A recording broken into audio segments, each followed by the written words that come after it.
Hey, ¿qué pasa? Soy Jay, bienvenidos.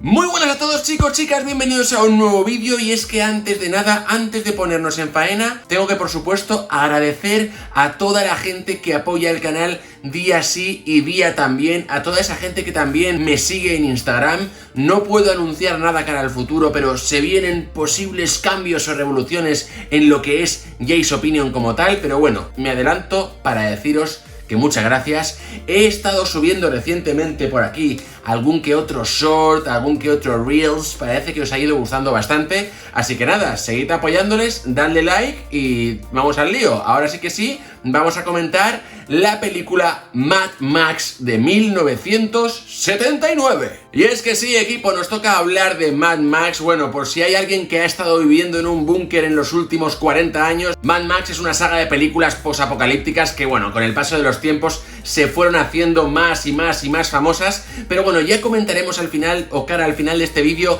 diferentes datos curiosos, porque no hay una película, hay incluso 4 películas de Mad Max, pero en este vamos a comentar la primera de 1979, dirigida por George Miller y protagonizada por el carismático Mel Gibson en una edad muy temprana. Era un muchachín, la verdad es que era un niño, un muchacho. En cuanto a la película, qué decir, a mí es una película que me encanta. Todo lo que tenga que ver con el ámbito posapocalíptico me flipa. De hecho, Mad Max es una de las cosas que inspiraron potentemente al equipo de Bethesda para crear todo lo que son la saga de videojuegos de Fallout. Entonces, Mad Max como tal, como ambientación, personajes, estilo de película, etcétera, etcétera, pues yo me gusta, o sea, las he amado siempre. Y hacía muchísimos años que no veía la trilogía original, que ya la había visto previamente, pero como os digo, hace mucho, y la que sí que había visto en repetidas ocasiones, como es lógico, es la de Mad Max Fury Road, que ya llegaremos a ella más adelante. La historia de Mad Max es sencilla, es una historia de venganza. Nos presenta una Australia posapocalíptica, así con toques relativamente futuristas,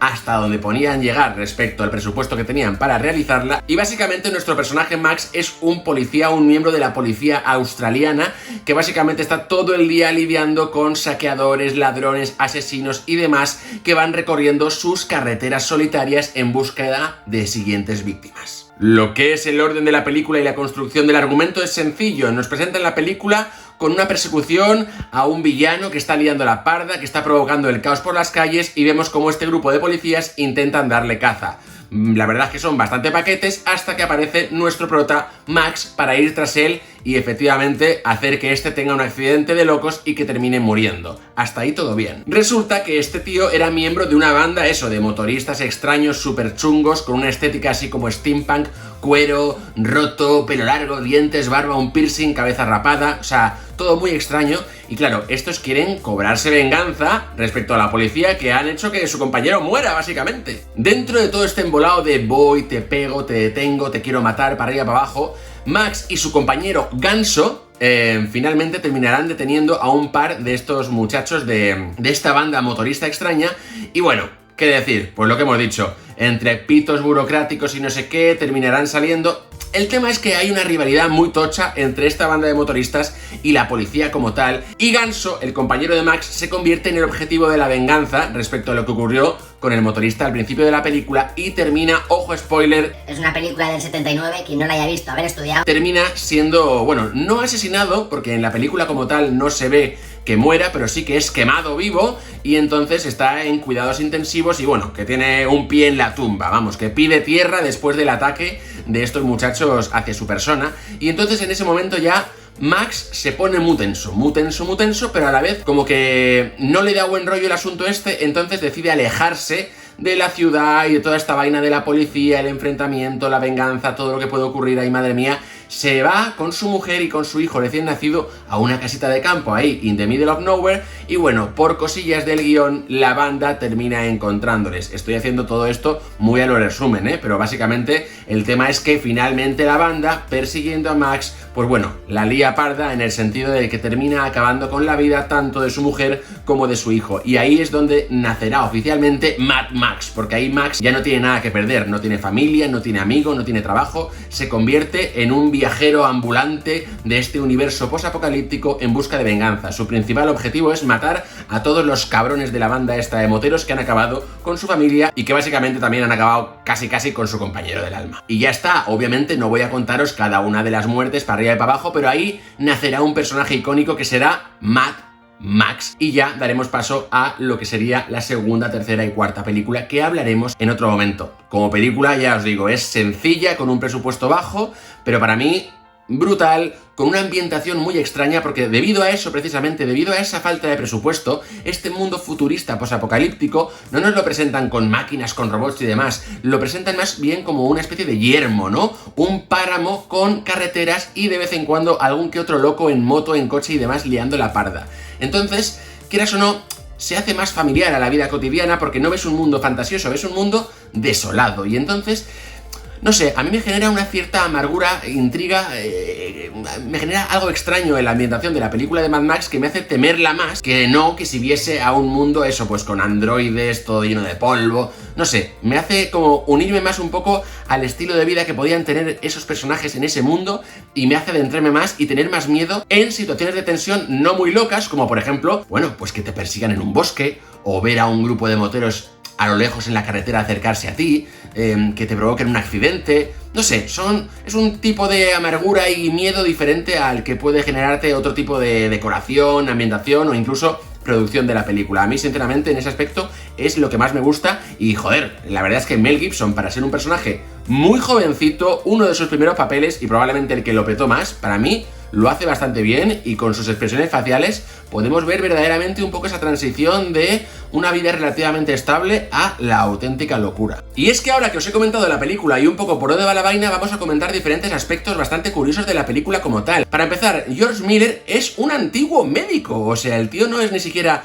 un director de cine o algo así, es un tío que es médico y que a raíz de vivir pues muchos accidentes en el hospital, para arriba, para abajo, y también él, al hecho de vivir ahí en Australia profunda, pim pam pum, pues él comenta que él tuvo muchas experiencias con accidentes de coche, muchos amigos suyos murieron, etcétera, etcétera, y eso como que le motivó a hacer la película de Mad Max. Y ya posteriormente se juntó con un grupo de personas, un director novel, un tío para hacer la banda sonora, etcétera, etcétera, para generar esta obra magna que sería, digamos, Mad Max. En cuanto al actor como tal, Mel Gibson, también hubo historias, porque en principio la película iba a ser protagonizada por un actor australiano, que finalmente no pudo ser, y la siguiente opción no era Mel Gibson, era otro actor estadounidense. Pero claro, se dieron cuenta que si empezaban a contratar a gente de Estados Unidos para viajar a Australia para grabar la peli y demás, el poco presupuesto que tendrían, que ya hablaremos del presupuesto porque ese dato es la hostia, pues se dispararía. Entonces dijeron, mira, no nos vayamos por las ramas, vamos a buscar a un actor australiano y a ver cómo se desarrolla todo esto. En esa búsqueda, en la Escuela de Arte Dramático de Melbourne o por ahí, pues básicamente descubrieron a Mel Gibson, que enseguida, con su actitud, con su forma de actuar y demás, le dieron el papel, y de hecho el personaje que interpreta a Ganso era otro de los estudiantes y amigos de Mel Gibson en la vida real, así que en cierto modo todo se queda en casa. No voy a hablaros tampoco de datos técnicos como el tipo de lente, la cámara que se utilizó y demás, pero sí que es verdad que se le ha reconocido pues los tipos de plano y algunas secuencias que se rodaron en esta película que, bueno, que eran un poco revolucionarias para la época y sobre todo para el cine australiano como tal, que no estaban muy acostumbrados a utilizar este tipo de lente un poco más panorámica y demás, que generase tanto dinamismo, sobre todo en las persecuciones de coches. Otro dato curioso, como podéis ver en la película, hay un montón de accidentes, de leches, de golpes, de explosiones y demás, y es que de hecho uno de los coches que explota y que se destruye en la película es el del propio George Miller. El tío estaba súper dedicado con la peli hasta el punto de decir, mira, destrozad mi coche, así ahorramos pasta, que ya veremos si en el futuro esto funciona o no. O sea, el tío apostó a full. Otro dato curioso de la película, la gran mayoría de motoristas y gente extraña que veis por ahí son gente real, no son actores como tal, y son moteros que sí que a lo mejor le dieron cierta caracterización, pero son bastante fieles a la realidad, que también es un poco lo que hace que sea como creíble y no tan fantasiosa. Bien es cierto que luego con el tiempo todo fue evolucionando, no solo el aspecto de los personajes y del propio protagonista, sino también lo que es el presupuesto para una ambientación ahora sí más de yermo, más futurista y más posapocalíptica. Pero vamos, que va en la línea. Las películas y la caracterización van en la línea ascendente. Otro dato curioso respecto a Mel Gibson y a la elección como actor principal es que, claro, era un actor novel, era totalmente desconocido y entonces tenían miedo de ver cómo iban a promocionar la película a nivel mundial, porque a lo mejor a nivel Australia, ok, le podían conocer o podían sentir cierta empatía, pero en Estados Unidos decían, ¿y este tío quién coño es? Entonces, un dato muy curioso es que, por ejemplo, los pósters de la película, a la hora de hacer el marketing y demás, son bastante variados, porque por ejemplo el póster oficial de Australia, como podemos ver aquí, sí que se aprecia a Mel Gibson como figura principal del póster y protagonista de la película, mientras que por ejemplo en el póster que vemos para Estados Unidos, pues sí, está todo guapo, tiene esa estética así vintage que nos mola a todos, posapocalíptica, pero como podéis ver el personaje central pues tiene un puto casco y es un poco como, no te quiero decir tampoco quién es porque no es lo importante, de hecho, no es importante, o sí que era importante, pero el miedo a que no lo fuera, si veis el tráiler oficial en su momento, Mel Gibson como tal apenas aparece. De hecho, dijeron o se centraron más en la propia acción, persecuciones, explosiones y demás, o sea, en la espectacularidad del tráiler, más allá de en presentarnos al personaje principal, precisamente por eso, por miedo a que todo el mundo dijera, ¿y este quién cojones es? Pero sin duda alguna,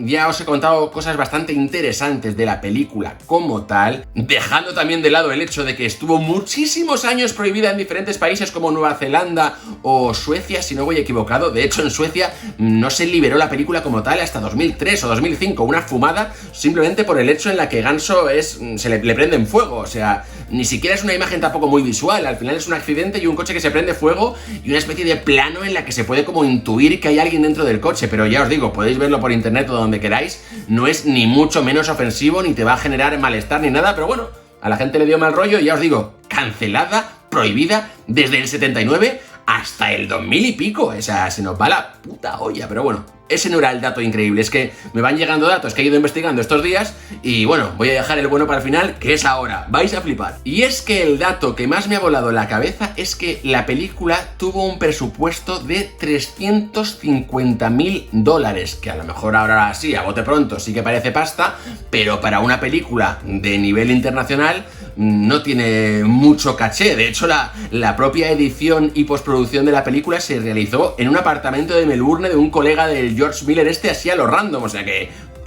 ojito al asunto. Y es que, pese a que fuera de Australia en un primer momento no tuvo muy buenas críticas, la película lo petó. A la gente le sudó la opinión de los críticos, que está muy bien que la den, igual que yo estoy dando aquí mi opinión al respecto, pero luego cada uno tiene que tener su propia opinión sobre la peli, y es que la peli a nivel global en general fue un maldito éxito, a tal nivel que la peli hasta principios de los años 2000 tenía un récord Guinness, siendo este el de la película con menos caché en cuanto a su producción y mayor ganancia, porque tal y como os había comentado hace unos segundos, la peli tenía 350.000 euros para rodarse y hizo finalmente en taquilla la increíble suma de $100 millones. Una auténtica locura. Desde luego George Miller, si llega a saberlo, no es que destruye su coche, su casa, a su familia, a su perro, porque total, luego podría haberse comprado 18. Sin duda alguna, un éxito brutal, repito, que incluso tenía el récord Guinness hasta principios de los 2000, cuando la película de El proyecto de la bruja de Blair lo desbancó. Si es que esa película está rodada con una cámara casera y un bosque, o sea, es que era muy complicado de no desbancarlo, pero 100 millonacos versus 350.000. Sin duda alguna, vaya éxito. Así que nada, chicos, si después de todos estos datos, después de mi opinión y después de